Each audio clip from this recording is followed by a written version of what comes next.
Hey, j'espère que vous allez bien. Aujourd'hui je vous retrouve dans une nouvelle vidéo. Et aujourd'hui du coup je vous retrouve pour la dernière palette de la mini-série sur les palettes Sweet de chez W7. Aujourd'hui du coup on va s'attarder sur la Coco qui est la plus foncée du coup de la collection, qui est censée représenter la palette la plus foncée de chez Huda. Je sais plus quel nom elle avait exactement, mais en tout cas c'est celle-ci. On reste quand même sur une harmonie nude, donc on va pas non plus faire des dingueries avec, mais j'avais trop envie de faire cette mini-série pour pouvoir vous tester la qualité de ces palettes-ci. Donc bah écoutez, on va commencer tout de suite. J'espère que cette vidéo vous plaira et je vous laisse avec la suite. Petit disclaimer qui date parce qu'on a eu de la pluie du coup ces derniers jours. Les travaux ont repris dehors, donc j'espère que vous entendez pas trop. Il y a des moments où ils sont calmes, comme là par exemple. Il y a des moments où ils sont pas calmes, comme à mon avis vous verrez plus tard dans la vidéo. Mais je peux pas, comme je vous ai dit, changer de jour de film parce que du coup je suis pas en retard mais un peu. On va commencer du coup avec la base. Pour la base j'ai pris la The Perfector Poreless Blur Primer de chez Catrice parce que hier j'ai utilisé le Duo Stick et que au final je vais utiliser le Duo Stick normalement. Je me suis dit bon ben on va changer, à mettre la Catrice parce que la Catrice me couvre mieux les pores en fait.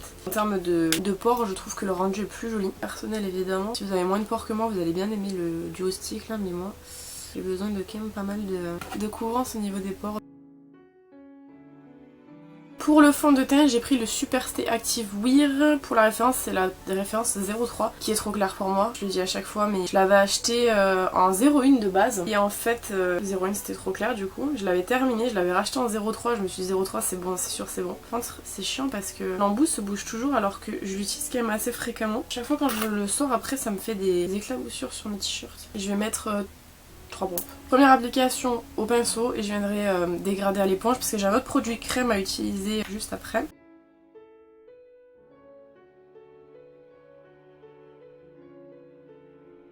Et comme je vous ai dit, je prends l'éponge et on va venir un petit peu lisser tout ça. Je viens prendre l'anti-cerne dans toujours le Infame More Than Concealer de chez L'Oréal que je vais venir appliquer sur les cernes. Et je l'ai descendu un peu aussi ici parce que c'est un endroit où j'ai pas mal de rougeur. Couvrir avec l'anti-cerne, je dégrade à l'éponge.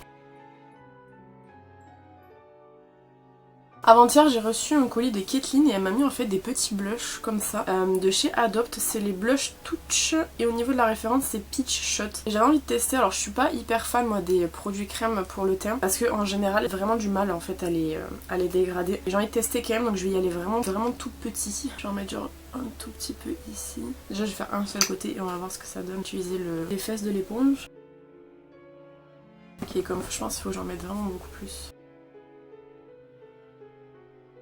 En vrai c'est hyper light, ça va être bien en fait, je vais l'utiliser je pense en base de blush. Par contre je me fais tout, enfin, j'ai du mal en fait parce qu'en général je fais d'abord mon contour et ensuite je fais mon blush, ce qui fait qu'en fait littéralement mon contour me permet de voir où appliquer le blush. Et comme bah là c'est que du crème, j'ai pas encore fait le contour donc du coup j'avoue que je suis partie un peu haut. Alors, le blush il touche presque les yeux mais en vrai c'est mignon, j'aime bien. Après il faut apprendre je pense à doser la matière pour pouvoir le mettre correctement dès la première application. Par contre du coup comme je vais venir poudrer par dessus, l'intensité va être réduite. On est plus de ce côté que de ce côté d'ailleurs, attendez. Et ouais l'intensité va être réduite, c'est normal parce que je vais venir poudrer par dessus, mais j'avais prévu un blush poudre à mettre par dessus de toute façon donc... Par contre je pense que c'est le genre de produit à éviter sur les fonds de teint trop mat parce qu'à mon avis si vous foutez ça sur un fond de teint trop mat pour dégrader après bonne chance. Pour la poudre je vais venir utiliser la HD Loose Powder de chez Lovely. Franchement j'ai pas mal avancé sur la poudre Lovely, je suis un peu deg parce que du coup je l'aime vraiment bien. Donc je voudrais ne pas la terminer. Je l'ai utilisé tout le mois donc forcément, enfin même tout le mois, je l'ai utilisé au mois de novembre aussi donc mois de novembre. On est au mois de novembre, je veux dire pour les vidéos du mois de novembre.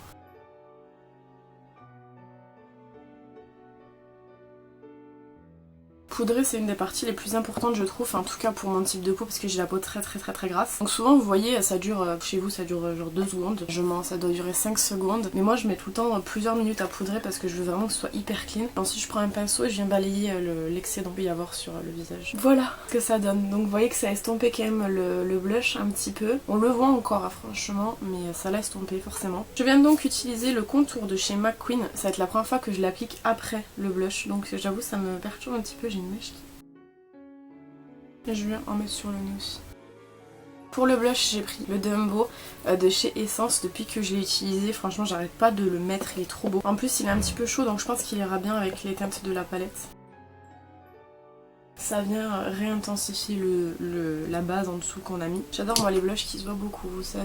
Je le trouve toujours aussi joli. Dernier produit poudre, c'est l'highlighter. J'ai pris le Huda Moji comme beaucoup de fois ces derniers temps. Pareil, je veux un pan mais j'en ai pas. Je suis frustrée. Et on va venir set tout ça avec le spray fixateur. J'ai pris le Natural Finish Setting Spray de chez Wet n Wild. Il va pas tarder à être fini apparemment parce qu'il a du mal à sortir la matière. Donc je pense qu'il va pas tarder. Là il fait des gouttes là.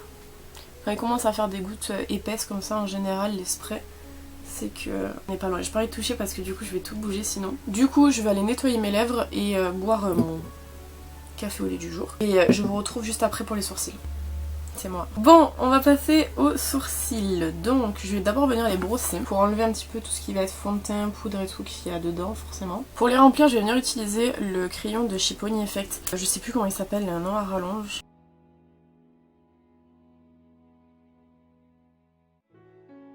Voilà, j'ai fait un petit raté juste ici, mais je le camouflerai avec un fard blanc, comme j'ai fait hier ou avant-hier, je sais plus. Et je viens prendre du coup le Guinea Brow de chez Benefit en tout petit comme ça pour venir set.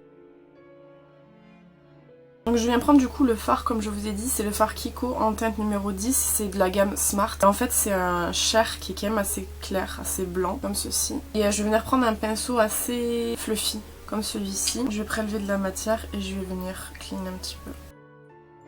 Je vais juste venir prendre un pinceau un peu plus fin pour venir vraiment à cet endroit là précis où ça a foiré. Comme c'est un peu dans l'arc, c'est compliqué à atteindre avec les gros pinceaux. Ouais, ça clean déjà un petit peu. Je viens prendre la base P. Louise, donc c'est la version classique, c'est la numéro 2. C'est la version teintée quoi, colorée. Je vais en mettre sur le dos de ma main et je vais en appliquer sur ma paupière mobile. Je prends un pinceau plat pour appliquer, mais vous pouvez prendre ce que vous voulez. Donc le pinceau plat, ça va vous aider à rester sur la paupière. Là c'est bon, je vous remontre l'harmonie de la palette pour que vous puissiez voir. Je viens de me taper je ne sais combien d'éternuements à la suite, j'ai l'impression que je vais mourir. Je disais donc, une palette qui est quand même assez dark, donc bon, on va être obligé de faire un make-up dark, mais ça tombe bien parce que je voulais faire un make-up dark aujourd'hui. Donc je pense qu'on va y aller déjà doucement, on va prendre en fait la première teinte de la première rangée. On va venir faire un petit creux de paupière assez sympa. Indéniablement je suis obligée de prendre un petit pinceau pour pouvoir bien venir le mettre en creux de paupière forcément. Et en fait je vais aussi en mettre un peu sur la fin de la forme en fait. On doit être sur un petit truc comme ça, c'est mieux comme ça. Un petit truc comme ça, c'est une forme que je fais très souvent, hein. C'est la forme que j'ai fait hier je crois. Et je viens prendre du coup la teinte du milieu, donc deuxième rangée milieu, pour venir estomper cette forme-ci. Bon là c'est plutôt bien estompé, j'aime bien en tout cas. Et je vais venir prendre du coup la première teinte de la dernière rangée qui est un nude un peu rosé pour venir terminer l'estompage en fait. Il est pas aussi foncé que ça, ne vous inquiétez pas, c'est mon pinceau que j'ai utilisé hier, je l'aime bien donc je l'ai pas lavé. Mais je l'ai bien tapoté. Je vais reprendre mon tout premier pinceau que j'ai utilisé pour le fard neutre pour estomper les bords. On va augmenter un petit peu du coup l'intensité parce que du coup ça reste pour l'instant un maquillage très clair. Avec déjà pour commencer la dernière teinte de la deuxième rangée qui est du coup un marron un peu plus foncé que le premier qu'on a mis. Faire exactement le mettre à l'endroit où on a mis le premier. Pour intensifier, je vais y aller doucement, je vais commencer déjà par l'extérieur comme ça. Je vais venir prendre mon pinceau pour estomper doucement. Donc voilà, ça vient un petit peu foncer l'extérieur. Et pour terminer de foncer une dernière fois, je prends cette fois-ci la dernière teinte de la dernière rangée de la palette. Là, un marron très chaud. Et je viens juste en déposer un tout petit peu dans le fond. Je viendrai, je pense, me resservir pour faire un faux liner fumé. Parce que j'aime bien les teintes comme ça en liner fumé, c'est hyper beau. En fait l'idée c'est vraiment d'accentuer l'extérieur du make-up pour foncer, faire comme une définition du regard quoi. En règle générale quand je fais ce genre de make-up j'essaie d'appliquer une teinte très claire sur le restant de la paupière pour en fait contraster avec le fait que l'extérieur est hyper foncé. Et là en termes de teinte claire je vais avoir que deux options. Donc je vais avoir soit cette teinte-ci qui est claire et lumineuse qui finalement pourrait bien aller, ou alors j'ai celle-ci qui est un peu plus foncée, un peu plus dark. Le problème de la cuivrée c'est que ça va être foncé et celle-là c'est que ça va être clair mais du coup j'aurai pas de teinte pour mettre en coin interne, mais je peux toujours utiliser mon highlighter au final. Donc je pense que je vais partir sur la plus claire. Alors la plus claire c'est celle de la dernière rangée et c'est la teinte du milieu tout simplement. Donc je vais venir la prélever au doigt et je vais venir l'appliquer en tapotant ou en étirant, je sais pas trop, je vais voir. En étirant ça passe. Est-ce que je peux venir la prélever au pinceau? Attendez. Ça prélève pas au pinceau, c'est chiant. Ça prélève un petit peu au pinceau, mais je vais venir utiliser la technique de l'eau juste après, attendez. Je prends mon pinceau, je prélève la matière sur mon pinceau, je prends un spray de l'eau, peu importe. Et je viens sprayer dessus. Et là, ça va être plus métallique. La technique de l'eau, vous voyez, bon c'est plus métallique. Ça permet de venir intensifier les fards, donc en règle générale, moi je fais dans cet ordre là, c'est je prélève et ensuite je mets de l'eau sur mon pinceau. Il y a la technique inverse où d'abord vous mouillez vos pinceaux et ensuite vous mettez dans vos palettes, sauf que le problème c'est que ça glace les fards. Et que si dans le futur, admettons, il y a une palette que vous avez utilisée en faisant comme ça et que vous en voulez plus parce que soit vous voulez la revendre par exemple, vous pourrez pas la revendre parce que des fards glacés, en général moi quand il y a des fards glacés dans les palettes, j'achète pas personnellement. Mais même à usage personnel en fait, les fards glacés en soi c'est juste genre une petite couche dessus, comme cristallisé, vous grattez un petit peu ça va mieux. Mais en général moi je le fais pas parce que bah, je trouve que c'est naze un peu. Donc je reprends la teinte qui est la dernière teinte de la deuxième rangée et je viens juste remettre un petit peu au bout. Parce que comme on a utilisé un autre fard par dessus, ça a enlevé un petit peu. Faut pas venir tout déplacer, je viens tapoter hein, parce que sinon ça va déplacer ce que j'ai fait en dessous. J'aime bien le make-up en vrai. On va faire le ras de cils, ouf, inférieur tant que j'y suis, putain c'est pas possible. De la dernière teinte de la deuxième rangée, je viens la prélever avec un petit pinceau comme ça que je vais venir mettre en dessous. Et je viens ensuite prendre la première teinte de la première rangée et je viens estomper. Et ensuite je prends juste un pinceau sans matière, donc là en l'occurrence c'est celui que j'ai déjà utilisé, je l'ai essuyé dans un torchon que j'ai là, estampé le tout. Ce qui donne quelque chose sensiblement comme ça. Je voulais faire un liner fumé mais en fait je trouve que le rendu comme ça est déjà bien. J'ai pas envie d'en faire un, donc bah je vais suivre mes idées, je vais pas en faire. En revanche je vais prendre du coup l'highlighter ou Damoji pour mettre un point lumineux en coin interne. Parce que j'aime bien faire des points lumineux même si je sais, alors ça a été tout un speech pendant des années comme quoi les points lumineux c'était hyper important en make-up. Faites ce que vous voulez en make-up. Et maintenant c'est genre non, les points lumineux c'est pas bien.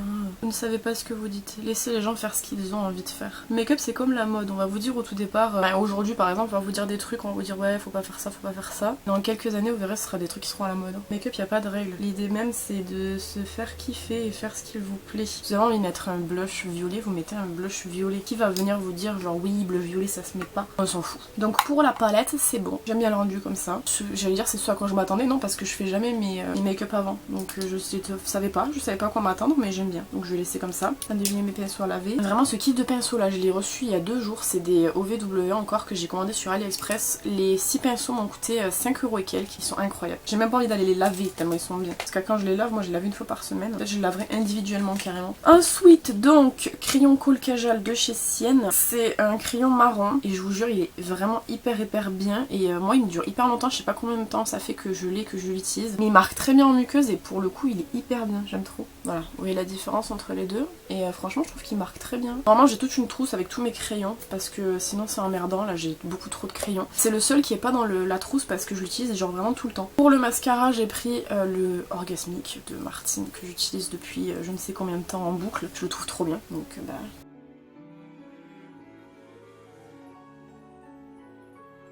Je sais pas ce que vous en pensez mais je le trouve... Pour les lèvres, du coup, je vais utiliser le Rusty Rose en contour. Comme d'habitude, c'est vraiment celui que j'utilise le plus. Par contre, ouais, ça fait un moment que je l'ai pas appointé. Et il est plus très précis. Attendez, je l'appointe. Donc pour celles et ceux qui savaient pas, en fait, dans les crayons de Max & More, là, vous avez un huc. Vous tirez dessus et c'est un taille-crayon. C'est chiant à tailler parce que du coup, comme c'est hyper gras, ça fait des petits trucs comme ça, là. C'est chiant. Mais c'est pareil avec tous les crayons, littéralement. Genre, ça fait toujours ça. Bon, on va faire comme ça, puisque je vais venir mettre un gloss teinté par dessus. Alors ça c'est Caitlin qui me l'a offert pour mon anniversaire, c'est un gloss de la marque Os Laboratories, c'est très dur à dire, Os Laboratories. C'est hyper compliqué à dire, pourquoi elle a choisi ce nom? Et c'est la référence Corset, et en fait c'est un petit gloss comme ça. La référence, ah il y a une double référence, c'est à dire qu'en fait ils m'ont mis une étiquette qui n'est pas à moi. La référence est là, c'est un nude, il est trop beau et je voulais le tester aujourd'hui, donc... Comme je vous ai dit avant d'ouvrir le colis, je m'attendais grave à ce que ça sente la vanille ou quoi comme un peu tous les gloss et finalement ça sent rien du tout. Et donc, ouais, il est un peu clair par rapport à mon contour mais c'est pas grave.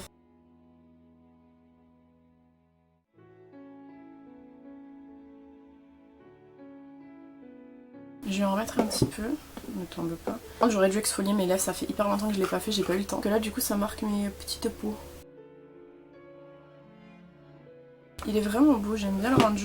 Après c'est un gloss donc ça va pas durer toute la journée. Je viens d'en remettre, c'est pas grave, mais je le trouve hyper sympa en couleur. Je sais pas si même j'aurais dû mettre un contour plus clair parce qu'au final ça, je pense que ça dimensionne pas mal les lèvres. J'aime bien le rendu. Voilà, bah écoutez, voici le rendu final du make-up. Alors je suis désolée parce que j'ai bouclé mes cheveux il y a quelques jours et les petites mèches comme ça c'est très compliqué à boucler.